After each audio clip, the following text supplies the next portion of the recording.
Well, is remote work the key to a sustainable future? My guest today is Chase Warrington. He is head of remote at Doist, and he believes that staying out of the office may be the best thing for the environment and for reaching some larger social goals as well. He joins me now. Hi, Chase.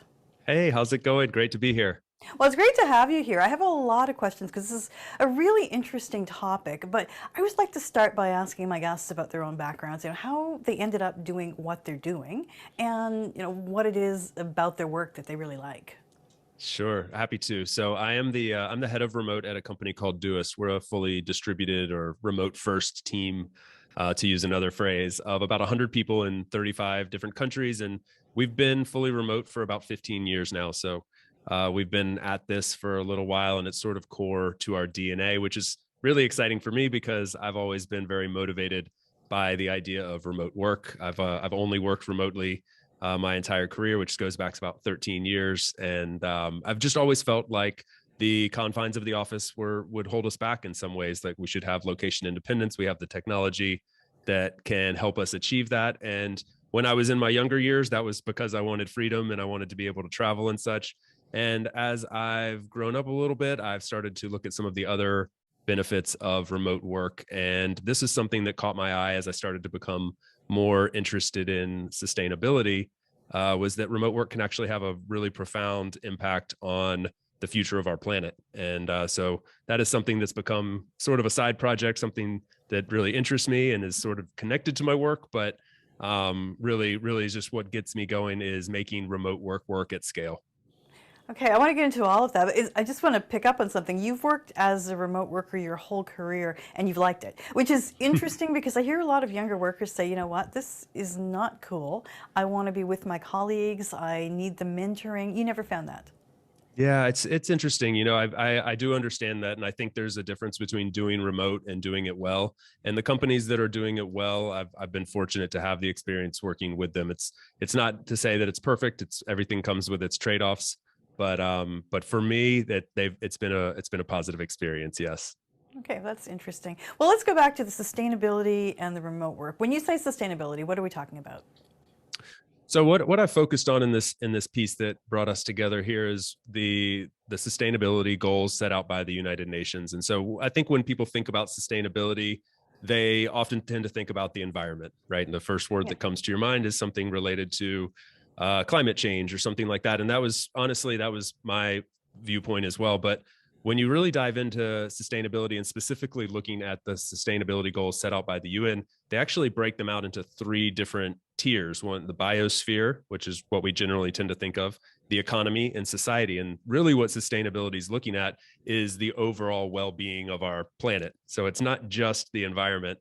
And so these SDGs, as they're called, the sustainability goals, they are 17 individual initiatives that range from ridding us of poverty to climate action to giving people the ability to know poverty, things like this. So there's all these different aspects to the SDGs, and I tried to connect remote work where I could to show how remote work could have an impact on those individual initiatives. And I think we should be clear that when we set up work as we know it, these were not goals that anyone had in mind, right? It was about what worked in the Industrial Revolution or the 1950s or whenever else. So we have this opportunity maybe now to rethink this, right? Exactly. And it's nice to rethink things every, century or so, right? For sure. And the pandemic is maybe pushing us to rethink things a bit more. Okay, so let's take this a bit at a time. If we're talking about the environment, which is where a lot of people are focused right now, let's just go through the list of why work as we know it doesn't really work with us. Sure. So, I mean, the first one that people like to go to, and actually, I wanted to debunk this as well as dive into why it is a pro, because the thing that actually caught my eye at first when I first started looking into this was, oh, the obvious impact that we can have as remote workers is we don't commute, right? Yeah. So that's just pulling people off the roads is a good thing. That seems like a no-brainer, and that can be true. There's some truth in that. There's some data that backs that up. There's also data that negates that says that remote workers will actually end up spending more time in the car because they'll replace that commute with other things such as, driving the kids to school instead of putting them on the bus, or running back and forth to the grocery store more often, things like this. So there is actually data to support both. But the point is that there is the element of pulling millions, tens of millions of people off the road from the commute. And most data does show that that is a net positive for us. So this is the first thing that we come to and we say, okay, that can be a net positive. There's all these secondary effects though. There's things like, for instance, people that work from home, they tend to eat out less. Eating out less leads to less use of single-use plastics. It supports buying locally, things like this. So these have these trickle-down effects that can ultimately have a pretty big impact on the bottom line. These are really big things when you think about it economy-wide, right? We've set up cities to really embrace workers being on site. So we have restaurants there, we have stores there. You're talking about untangling a lot of things that were planned.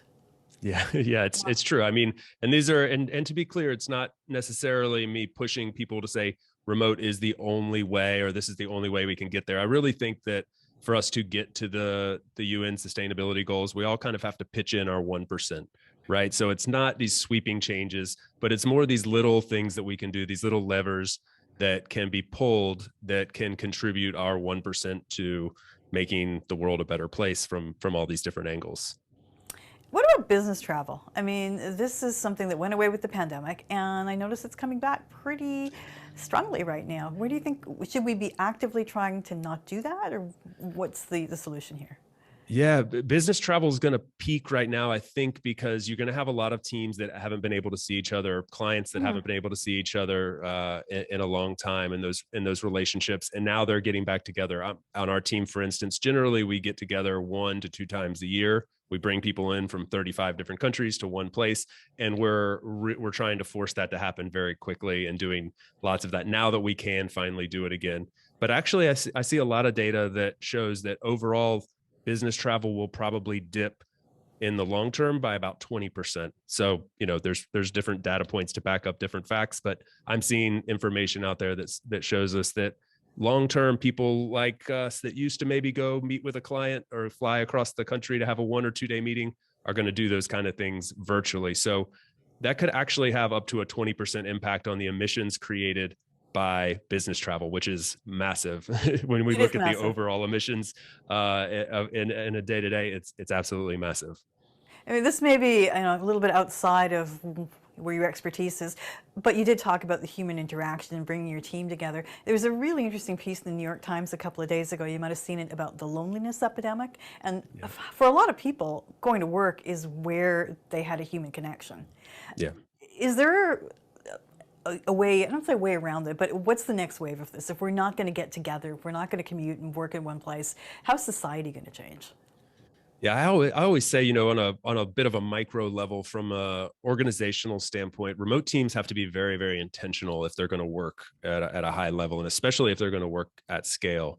And that can come into play in a lot of different ways, in the way you work, but also in the way you interact. And creating that human element is key for remote teams. So a lot of people think remote first, or remote, a fully distributed team, they think remote only. But that should not be the case. These remote teams that are doing this well and doing it in a sustainable way for the long run are very intentionally creating human interaction, both in the virtual world and synchronously, like on a video call, but also asynchronously, and then taking it a step further, going to in real life, in-person events. So I think what has to happen is these companies that sort of went through the pandemic and said, okay, we just have to figure out how to do remote work and do it really quickly. The people in those organizations didn't get a wonderful experience. I mean, this was a knee-jerk reaction. The next step is moving to a more sustainable approach. And I'm seeing a lot of companies do that, seeing a lot of them not do it as well. But the ones that are, they're going about it very intentionally and saying, okay, let's make this work for the long term. And a key part of that is creating that human interaction. Yeah, I totally agree with that. I think it's a reskilling process for managers, because they weren't trained to manage like this, right? And it was a Band-Aid for 2 years. Okay, so let's assume we get some of this right and we have remote workers. There are other goals when we're talking about sustainability, not just environmental goals. Income distribution. I know you've had some views on this one too. Yeah, absolutely. I mean, this is one of the things that kind of tugs at the heartstrings a little bit, but you can see the impact this has on individuals and families across the world when you're able to employ someone in a developing country that has just found the job of their life, a dream job that changes their whole trajectory of life, because you were able to employ them. And these types of jobs were not available before distributed work existed. So it's really exciting to see this happen. I see it on my team on a small scale, but on a grander scale, you're seeing organizations pop up that are supporting people specifically in developing countries and getting them tech jobs for companies back in Silicon Valley. And these people are just thrilled to have this kind of work. So the redistribution or the democratization of opportunity is for me, one of the most exciting aspects of remote work. And that's, a really great viewpoint. Although I think as you say that, people will hear it and say, wow, are you taking jobs away from North America? Yeah, that is the fair counter argument, I suppose. From my standpoint, I see it as a net positive, the redistribution of wealth. And I don't think that it is necessarily as big of a negative as someone from that standpoint might think. But I think the net positive is pretty inarguable, in my opinion. Presumably it means all jobs don't have to be in San Francisco or New York or Toronto either, right? It can be elsewhere in North America. Yeah, exactly. And I mean, that's another element. It's very easy to go to the developing country and to look at that case study and say, wow, how amazing you were able to hire somebody from a country where previously they had no work at all, and now they're building a life for themselves, and that's wonderful. But also right here in our own backyard, I mean, people that previously couldn't afford to commute into a city and live in a big city, so therefore they were earning less because they had to live in a more rural area, or somebody who previously perhaps went on unemployment and couldn't find a job in a place that had fallen on hard times. Now they get off of unemployment quicker. They get back to work quicker because they can find a job that's outside of their postal code. This has extenuating benefits for the government that gets people off of unemployment. It's helpful for the taxpayers. It stokes economic activity. So these trickle-down effects are even more exciting, I think, than some of the headlines that we like to talk about, like getting someone a job in a developing country, for instance. What else can remote work do for us in terms of lifestyle outcomes or equity? Oh, I think there's so much. I mean, when we talk about the moving people out of, you mentioned moving people out of Silicon Valley, for instance, and major metropolises, there's a lot that when we look at the society aspect, the societal bits of the sustainability goals laid out by the UN, there's a lot of things in there. Like, for instance, I'm gonna read them here, like no poverty, zero hunger, good health and well-being, quality education, gender equality, sustainable cities and communities. These are all fundamental parts of these goals, and remote work actually can be connected to a lot of them. Take gender equality, for instance.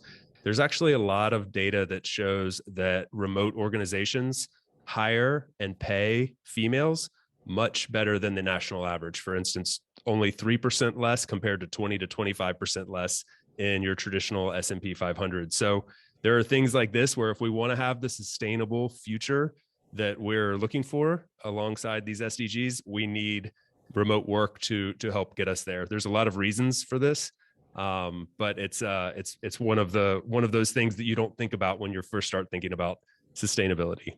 No, it's very interesting. Some people do prefer to be remote because they think there's so much in the office that's not about their work, right? It's about getting along with the boss and going out for drinks and everything else, right? Presentiality gets you paid in the office first world, whereas when you move to a remote first world, it really comes down to your work. Remote teams care a whole lot less about being present and much more about the deliverables and the outcomes. And when you foster an environment that caters towards that, then you're building equity just by osmosis. I've watched this process over the last couple of years as somebody who follows work trends really carefully. And I was waiting to see what would happen when it was safer to get back to work. Would companies say, we don't want to do this anymore? Or would they say, we want everybody back? And I've been surprised by how many companies do want people back. Has this surprised you? It is a bit surprising, I have to admit. I thought there would be more of a latching on to the remote, the benefits of remote, and what I've seen is a bit of a knee-jerk reaction to some of the negatives. And I think it goes back to what we were talking about a few minutes ago, that what happened when companies had to suddenly become remote. They weren't able to do it in a way that was really sustainable. And I'm using sustainable there in a different way, Yeah. but it wasn't really sustainable. I mean, you're basically converting all your office-based best practices to a remote world and a virtual world. And the key to making remote work at scale is doing the exact opposite of that. You have to pressure test every single process that you're doing and make sure that it's fit for the remote world, not the office world. And they didn't have the time to do that. So it's not totally surprising that people are reverting back because they had a poor experience, but it is a little bit surprising that there weren't some benefits, some strong enough benefits to let them know that, okay, we can make this work if we want to. I think I've seen numbers that show about 75% of companies will convert to some sort of hybrid Hmm. workforce, where with most of those employees being in the office. So remote becomes the outlier again, which is a bit strange to me. I mean, personally, I think it'll be a back and forth because it's an outlier until the company in San Francisco finds the right person to work for them and that person's in Germany or somewhere else. And they Yeah. say, yes, that's who we want to hire. So I don't think it's over. I don't know what you think, No, how it will no, go over the next few years. I totally agree. I just hope that the companies converting to a hybrid mentality will put some emphasis on creating an equitable experience for people that are both remote and in office, and trying to create one that is location agnostic, so that everybody, whether you're in the office or you're in Germany on the other side of the world, you're getting the exact same experience. I think that's the key to making hybrid work, if that's the route you're going to go. And how important do you think it'll be the next few years? The equity considerations, the environment considerations, will it be lost in a larger conversation about getting back to normal, or do you think once we're beyond the pandemic, which is hopefully soon, these things will become more important? I really hope that it doesn't get lost. I think there's such great benefits for remote work. I think when we talk about the family, something we didn't even get into when we talk about society, so is the family dynamics and the Mhm. flexibility that it provides. When I talk to remote workers, new parents, mothers and fathers, who are suddenly able to have more control over their day, spend time with their kids, work their work around their lives a little bit more than the reverse. The positive effects this has on the family dynamics is incredible. So I'm hopeful that this won't get lost, and that people will stay focused on the pros and what this can bring, and work through some of the growing pains. That's what I've got my fingers crossed for, at least. I do as well. Chase, so thanks so much for talking to me today. You're very welcome. Yeah, thank you for having me. Chase Warrington is head of remote work at Doist.